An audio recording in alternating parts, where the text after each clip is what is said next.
So this is called the dark ride. If you hear me talking, I'm talking to my camera. Oh, okay, that's fine.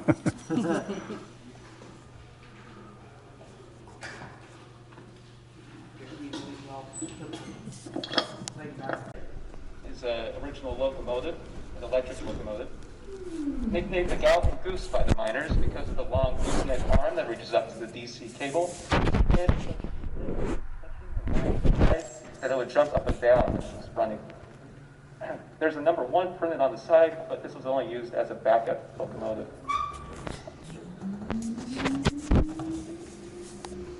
Next up on your left is a series of rail cars. These were used to haul salt from the base to the skip. 2 miners called muckers would spend their day loading these cars full of 4 tons of salt. For each rail car, they were given a brass chip worth 50 cents. And at the end of the day, they turned them into their paymaster, and they'd make about $4, which was pretty good money back in the Depression. The CSC print on the side stands for the Kerry Salt Company. Next up is the favorite part of the railbed here, the powder car. It's painted red for obvious reasons and made out of wood to prevent sparking from getting up and igniting any of the dynamite inside. Dynamite originally came in those wooden boxes, but during the 50s and, well, early 40s, there was a rationing going on, and it was cheaper to transport dynamite in those cardboard boxes. Nowadays, miners use ANFO, which stands for ammonium nitrate fuel oil, which comes in those brown paper sacks at the end. This is a much more stable compound for just as equally good results. But here at this salt mine, we've always blasted. Other locations like at Cargill and Morton Salt, they use a different method, which I'll get into later. We're now entering an area originally mined out in the 1940s. Here they use the broom and puller method, where they have these 40-foot pillars and 50-foot brooms. If you look at a map of the mine, which there's one by the gift shop and up in the lobby, it looks like a giant waffle iron. Waffles.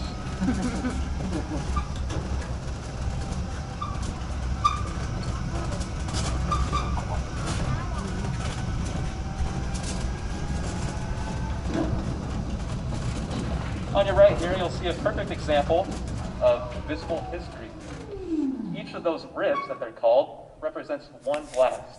You can tell the way that they're going by the angle. The down of the angle is how far is the forward direction that they're going. And each blast was 8 feet deep and the entire length of the 50-foot wall. Now, miners would blow about 4 to 5 ribs per day. So if you kind of think about this, there's about 12 ribs there. That's processed over several days. Now, directly above us here is this interesting pattern on the ceiling.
As you learned in the Permian room, as you got the hoist, this area was formed some 275 million years ago.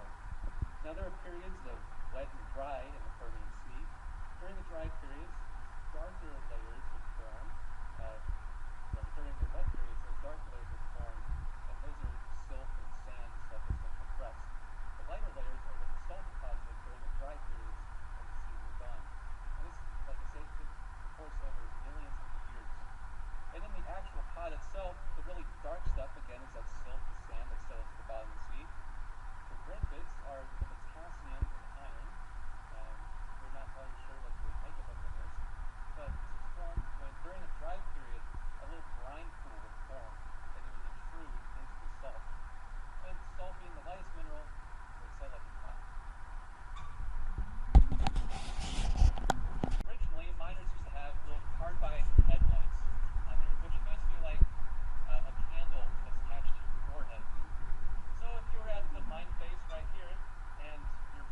go around and you didn't have a light on you, this is all you would see.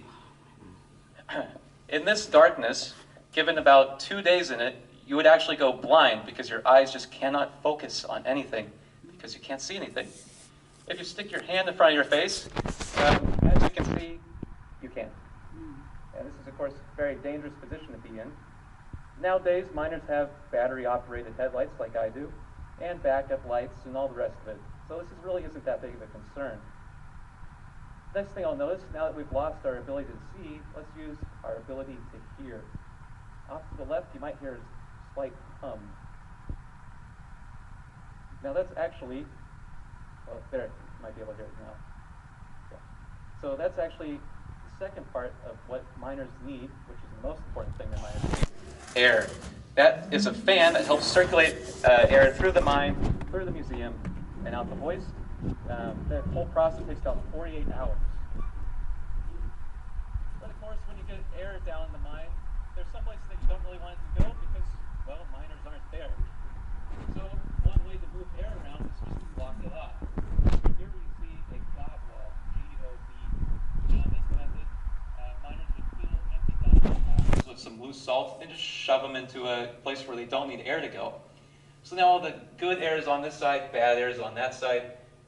And since air likes to pool, that's kind of the place where it would move on. This is to direct air in the direction that we're headed right now. You may also notice that there's a vent, which we assume was used for miners to store those boxes way up top there. And was probably left behind because why would you need to bring that bench 1.5 miles back to the hub? Just leave it here. Now originally the salt from this mine was primarily used for farming purposes, for cowlicks and such. And there's some pods that look red. You'll see above your ceiling as we go over this hump. This was high in potassium, sometimes calcium, and cows didn't really like that taste very much, so miners would just leave it behind. Now that it's left behind, we can look at it 50 years later, for how long it's been. Now this salt above us is about 96% pure salt, but like I say, miners just left it behind. Now that our salt is primarily used for road salt, they just mine right through it and use it anyway.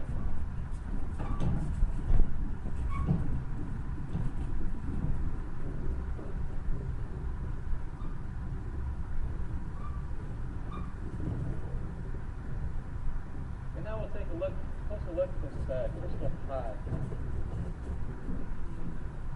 Like I say, the red areas are where potassium or iron is. We don't know how big this pod is because it's in a pillar and we don't really want to find out, and that might leak in the ceiling. So we don't really know how big it is.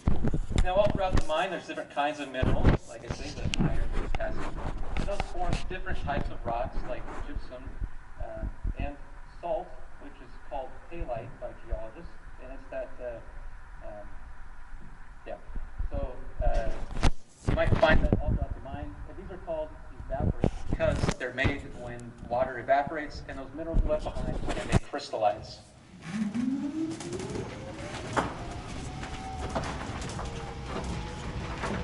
Up ahead to our left, we'll see a couple other examples of gob walls historically.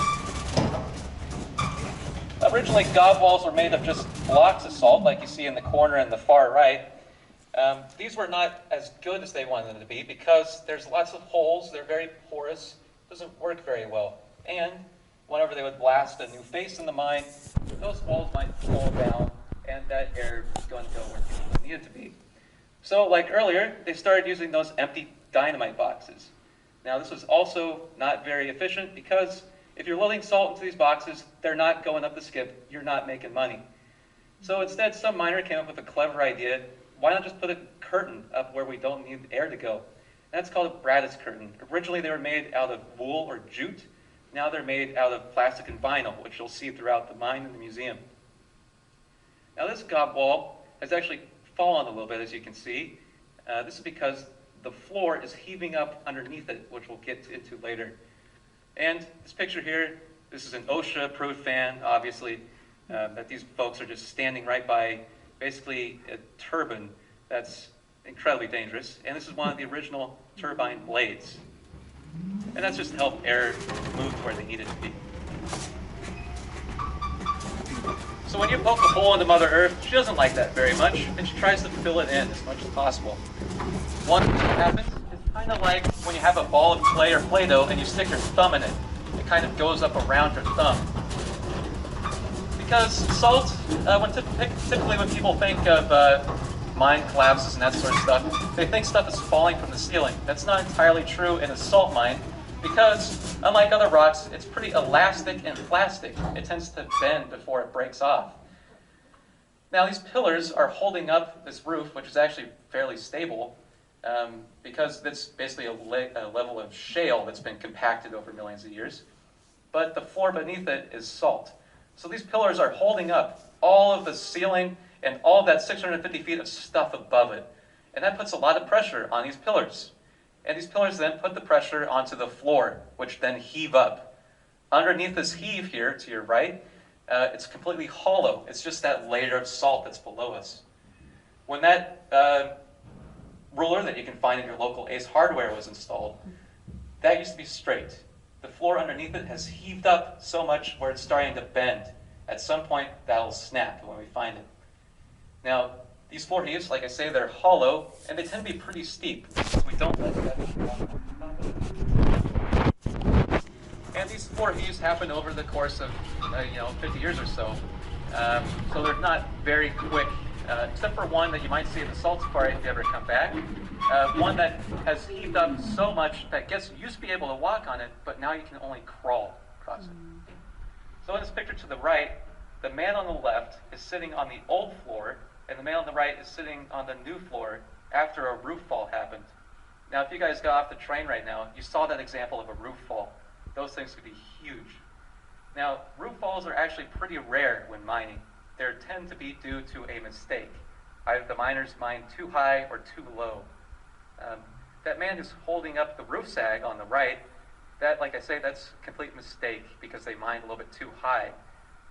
At some point, that sag would fall, just like all the roof fall beneath it.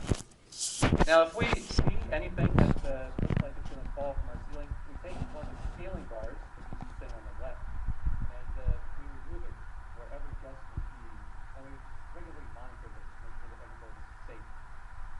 Still wear your hard hats, of course, because stuff could fall from the ceiling at any point, but it won't be big enough to really knock you out really big. So I don't know if these folks are stupid or brave or what, because that's roof sag, as much as if it's curved up, that's going to fall at any point. But like I said, there's three companies currently working in the Hutch mine. Of course, the Hutch Salt Company is one, Strataca, and Underground Bolts and Storage.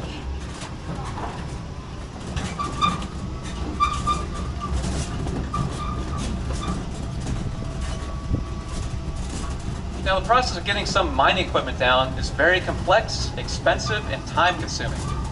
Because these heavy equipment has to come down a hoist half the size of the one you came down to get into the museum, about 4 by 5 foot.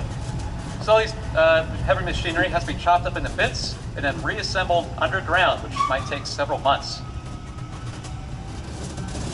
So whenever miners don't need something, they tend to leave it, which just goes to show everything that comes down in the mine stays in the mine. Except our guests, of course, we let you go. One thing they left behind was this. You might think it's a Jeep or some car, but it's a 1930 Chevy pickup truck. Now, a couple things are missing. The doors, windshield, cab, passenger seat. But you don't need all those things in the mine because there's no weather down here. Another thing you might notice, there's no rush. Instead, that's an electric motor. Emerson Carey wanted this to be the most modern mine in the world, and he achieved that by making it all electric. He keeps the pollution above ground and the air beneath for miners safe, except for when miners would smoke, of course, because that was perfectly normal. And this truck was originally used just to haul around a 300-foot extension cord to use on bigger equipment. And it was small enough to actually be chained to the bottom of the skip and brought down in one piece, of course, without the passenger door and all that sort of stuff. Now, we're told that miners like to play a game with this truck because it had a 150-foot extension cord, well, 50-foot extension cord, that they'd attach to the ceiling. What they would do, they would go as fast as they could, unplug themselves, and let it see who could drift the farthest. Now, we assumed that there was some sort of betting going on because the loser of the bet would have to push it back. We're told that the record for coasting is about 150 feet. Got a piece of souvenir salt here, but I'm not going to worry about it. I got a piece of Cheyenne Mountain at home somewhere.